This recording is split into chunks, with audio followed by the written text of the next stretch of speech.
সীমিত সময়ের মধ্যে মেটানো আমাদের পক্ষে সম্ভব না, যে রেজিমই আসুক, যে সরকারি আসুক। তারপরেও আমরা কথাবার্তাগুলি যদি সুন্দর করে বলি, আচরণটা ভালো হয়, তবুও মানুষ তাতে খুশি থাকে।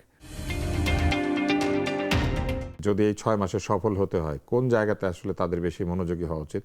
প্রধানমন্ত্রী বলেছেন যে আইন শৃঙ্খলা, অর্থনীতি এগুলি তার প্রায়োরিটি।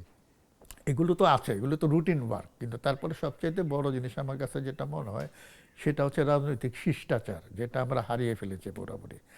এই যে আমাদের যে যাই হোক, এই যে জামাতে ইসলামী তাদের ইফতার পার্টিতে দাওয়াত দিল, উনি উনি গিয়েছেন। গেলেন, আবার উনারা যদি করে নিশ্চয়ই তারাও আসবে।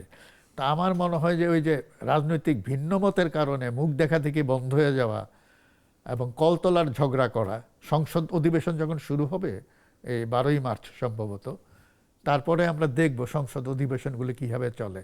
সেখানে যদি আমরা দেখি যে না, শিষ্টাচার আছে, তাইলে আমরা বুঝবো যে না, সংসদটা ভদ্রলোকের ফোরাম হবে। এতদিন কিন্তু সেটা ছিল না, খিস্তি খেয়ে আমরা শুনতাম। তো আমার কথা হচ্ছে যে আমাদের আকাঙ্ক্ষা অনেক, আমাদের অনেক প্রয়োজন, অনেক অভাব, অনেক কিছু করতে হবে।